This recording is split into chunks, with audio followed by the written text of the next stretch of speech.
여러분 안녕하십니까. 6월 2일 화요일 넘치는 우리 교회 매일 묵상 시작하도록 하겠습니다. 오늘 본 말씀은 고린도전서 1장 10절부터 17절까지 말씀입니다. 고린도전서 묵상하고 있는데 시작하셨죠? 고린도전서는 기본적으로 편지 글이라고 이야기했습니다. 그래서 어제 본문에 누가 썼다, 어디에 썼다 이야기했었고, 또 감사하는 내용에 대해서 이야기하고, 오늘부터는 이제 본론적인 얘기가 들어갑니다. 그래서 왜 편지를 썼는가, 고린도 교회에 바울이 왜 편지를 썼는가, 이 얘기를 하고 있는 거예요. 첫 번째로 이야기하는 게 뭐냐면 10절에 보면은, 형제들아 내가 우리 주 예수 그리스도의 이름으로 너희를 권하노니 모두가 같은 말을 하고 너희 가운데 분쟁이 없이 같은 마음과 같은 뜻으로 온전히 합하라 라고 이렇게 얘기합니다. 여러분, 이 이야기를 들으니까 고린도 교회는 무슨 문제가 있겠구나 라는 생각이 드셨어요? 예, 맞습니다. 분쟁이 있었던 겁니다. 여기서 말하는 분쟁이라는 것은 쉽게 얘기하면 파벌이에요. 뭐 누구네 편 이렇게 나눠져서 싸우는 거를 말하는 겁니다. 그 분쟁이 있는데, 그 분열과 분쟁에서 같은 말을 하고 같은 마음으로 같은 뜻으로 온전히 합하라 이렇게 얘기합니다. 같은 말, 같은 마음, 같은 뜻, 이것으로 하나가 되어야 한다라고 이렇게 이야기합니다. 고린도 교회 사람들은 굉장히 강한 사람들이었습니다. 그래서 사실은 이 같은 말, 같은 마음, 같은 뜻으로 하나가 된다는 건 제가 볼 때는 정말 어려운 일이었다는 거죠. 아니나 다를까 고린도 교회는 이런 분쟁의 문제가 있었는데 어떻게 분쟁이 되었는가? 12절에 내가 이것을 말하거니와 너희가 각각 이르되 나는 바울에게, 나는 아볼로에게, 나는 게바에게, 나는 그리스도에게 속한 자라 한다는 것이니, 이렇게 얘기합니다. 분파가 네 분파가 있는 거예요. 바울이 있고요, 아볼로가 있고요, 게바, 베드로죠. 그리고 그리스도다라고 이렇게 얘기합니다. 이 고린도 교회를 누가 맨 처음에 세웠냐면 바울이 세웠습니다. 그리고 바울이 전도한 브리스길라와 아굴라라는 사람을 통해서 아볼로라는 사람이 전도되었고 훈련받았고, 그래서 이 고린도 교회에 큰 영향을 미치는 사람이 되었습니다. 오늘날로 말하면 이렇게 생각하시면 돼요. 먼저 담임 목사님이 있었고 그 뒤에 또 후임으로 오는 목사님이 있었고, 이렇게 얘기하는 거죠. 이렇게 생각하시면 됩니다. 나는 담임 목사님 파, 옛날 담임 목사님 파, 또 한 사람들은 나는 지금 담임 목사님 파, 이렇게 된다는 거죠. 제가 나중에 은퇴를 했어요. 은퇴를 해가지고 우리 교회에 남아있을 거 아닙니까? 어쨌든 간에 그러면 사람들이 옛날에 김원주 목사님이 있을 때가 좋았어, 옛날 담임 목사님이 최고야, 이렇게 얘기하는 사람들이 있고, 또 어떤 사람들은 새로운 담임 목사님을 향해서 새로운 담임 목사님 너무 좋아, 새로운 담임 목사님 최고야, 이렇게 이야기하는 사람이 있었다라는 거예요. 충분히 그럴 만한 거죠. 근데 어떤 사람들은 뭐라고 그랬냐면, 야, 나는 그냥 바울도, 나는 아볼로도 별로고 내가 볼 때는 베드로가 최고야 라고 얘기합니다. 베드로는 따지고 보면 어느 정도냐면 총회장쯤 되는 거거든요. 그러니까 한 교회에 바울파가 있고 아볼로파가 있고 게바파가 있는 겁니다. 베드로죠. 그러니까 이 교회가 무슨 이야기만 나면, 무슨 일만 나면 되게 복잡하게 막 싸울 거 아닙니까? 그러니까 어떤 사람은 뭐라고 했냐면, 난 바울도 싫어, 나는 아볼로도 싫고, 나는 베드로도 싫어, 나는 오직 그리스도에게 속한 사람이야 라고 이야기하는 겁니다. 그러면서 자신들, 그리스도에 속한 사람들이라고 하는 사람들이 또 하나의 파벌을 만드는 겁니다. 그래서 어떻게 됐겠어요? 이 네 분파로 나눠가지고 서로 싸우고 있는 겁니다. 여러분, 오늘날 교회들의 이런 일들이 일어납니까? 안 일어납니까? 일어나죠. 제가 들은 얘기예요. 저도 이제 그 교회 사람한테 들은 얘기인데, 그 교회 사람이 아니라 어떤 책에서 읽은 것 같아요. 어떤 일이 있었냐면, 서울의 어떤 교회를 이제 오래돼서 리모델링을 하는데, 여러 가지 리모델링 하면서 얘기를 했겠죠. 그러다가 이제 강단에 있는, 그 강대상에 있는 강단에 어떤 색깔의 카페트를 깔 것인가에 사람들의 의견이 나눠진 거예요. 어떤 사람들은 초록색으로 해야 된다라고 이야기했고, 어떤 사람들은 붉은색으로 해야 된다라고 이야기한 겁니다. 초록색으로 이야기한 사람들은 푸른 초장파, 그리고 그 빨간색으로 하자고 하는 사람들은 주의 보혈파, 이렇게 나눠져 가지고 초록색으로 할 것인가 빨간색으로 할 것인가가 나눠졌다는 거예요.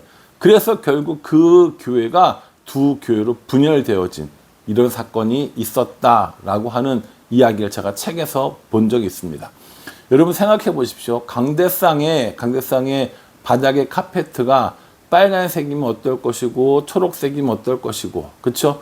정말 사람들이 그 문제 때문에 싸웠겠어요? 아니죠. 이미 그 교회는 이쪽 파와 저쪽 파로 나눠져 있는 상태였고, 그 문제가 불거지면서 우리는 이 사람을 따르니까 이 사람이 주장하는 대로 초록색으로 해야 된다. 우리는 이 사람을 따르니까 이 사람이 말하는 대로 이 붉은색으로 해야 된다라고 하면서 교회가 분열되어지게 되었다라는 것이죠. 오늘 바울도요, 고린도 교회 안에 바울파, 아볼로파, 베드로파, 그리고 그리스도파로 나눠져 있는 이 사건을 보면서 그리스도가 우리를 나누었느냐라고 얘기합니다. 그리고 바울 자신이 뭐라고 했냐면, 나는 많은 사람들에게 세례 주지 않은 것이 기쁘다, 오히려 그것이 감사하다라고 얘기하면서, 내가 세례 준 사람은 요만큼밖에 안 되는데 만약에 더 많이 세례를 줬으면 나는 바울에게 세례를 받았다라고 하면서 자랑할 것이 아니냐, 이것이 의로운 일이 될 것이 아니냐라고 이야기를 하고 있어요. 여러분, 바울의 이름으로 세례를 받습니까? 아니잖아요. 바울도 그 얘기를 하거든요. 바울의 이름으로 세례를 받는 것이 아닌데 어찌 너희가 바울에 속했다고 이야기하느냐라고 그렇게 이야기를 하는 것을 볼 수 있습니다. 여기 보면요, 13절에 그리스도께서 어찌 나누었느냐, 바울이 너희를 위하여 십자가에 못 박혔으며 바울의 이름으로 너희가 세례를 받았느냐? 라고 이렇게 이야기하는 겁니다. 그렇죠. 바울이 십자가에 못 박힌 것이 아니고 바울의 이름으로 세례를 주는 게 아니잖아요. 그런데 어떤 한 지도자를 따라서, 어떤 한 이 리더를 따라서 우리는 이렇게 이 사람을 따른다라고 하면 잘못되어진 겁니다. 우리 교회로 만약에 치자면 이겁니다. 우리는 구대금 파야, 그렇죠? 우리는 김재철 파야, 이렇게 얘기하면서 자기네 가장님이 최고라고 하면서 가장님이 이야기하는 건 다 맞고 저쪽 편에 있는 가장님이 이야기하는 건 다 틀려라고 이야기하면 돼요, 안 돼요? 안 된다는 겁니다. 구대근 집사님과 김재철 집사님께 죄송합니다. 이거는 예를 들어 설명한 거예요.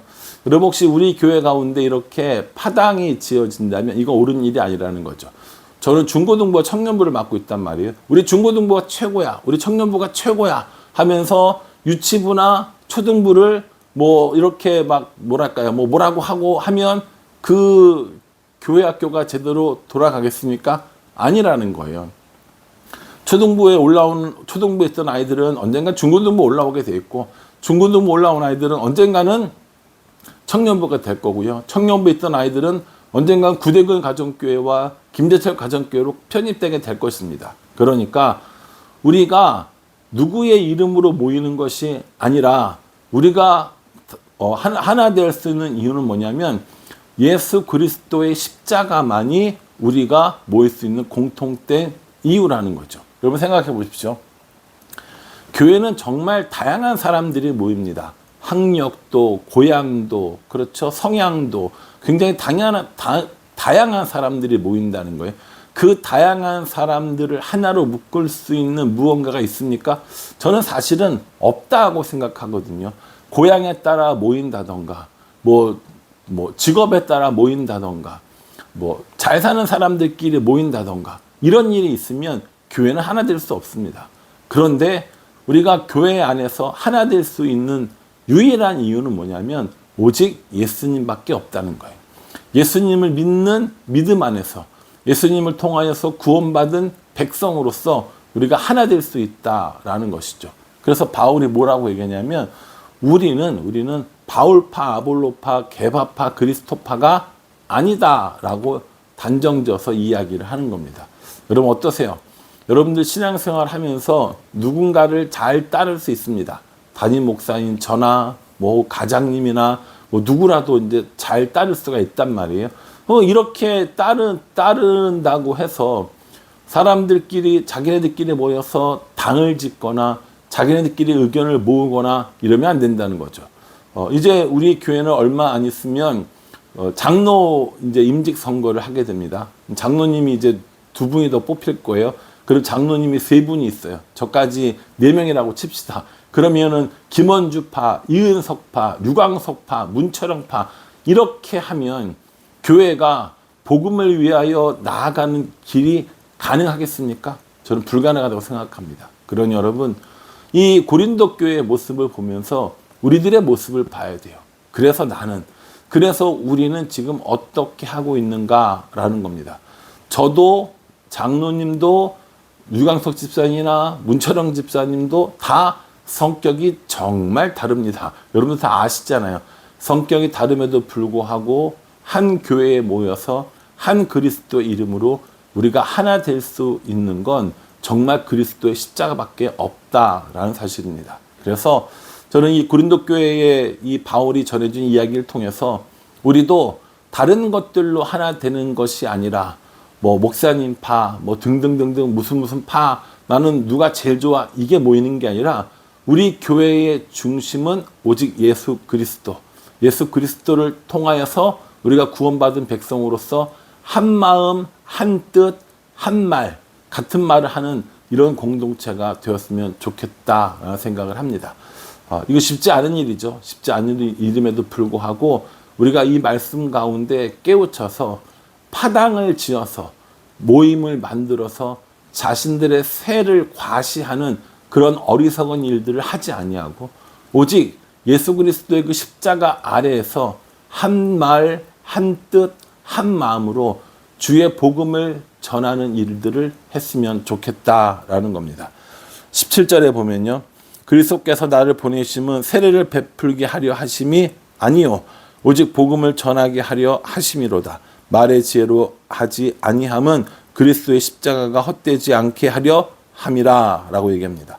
교회를 세우신 목적, 목회자를 세우신 목적, 성도를 부르신 목적은 오직 복음을 전하게 하려 하심이다 라고 이야기합니다. 그러니 복음 전하는 일에 최선을 다하기 위해서 한 말, 같은 마음, 같은 뜻을 가진 넘치는 우리 교회의 성도로 살아가는 우리 모두가 되어지기를 주님의 이름으로 축복합니다. 기도하겠습니다. 하나님, 바울을 통해서 우리에게 교훈을 주시니 감사합니다. 서로 비슷한 사람들끼리 혹은 같은 뜻을 가진 사람들끼리 같은 성향의 사람들끼리 모이는 공동체가 아니라 오직 예수 그리스도의 십자가 아래 구원받은 백성들로 모이는 한 공동체가 우리 교회가 되기를 소원합니다. 그러니 서로 주의하고 오직 예수님만 바라보면서 예수님의 그 십자가 아래 한 마음, 한 뜻, 한 말을 하는 사람들이 될 수 있도록 은혜 베풀어 주시옵소서. 예수님의 이름으로 기도합니다. 아멘. 이 말씀 묵상하면서 누구보다도 저 자신이 주의하고 또 조심해야겠다는 생각을 합니다. 그러니 우리 모두가 예수 그리스도의 십자가 아래에 모이는 그런 한 공동체가 되어지기를 그렇게 기도하기를 간절한 마음으로 부탁을 드리겠습니다. 감사합니다.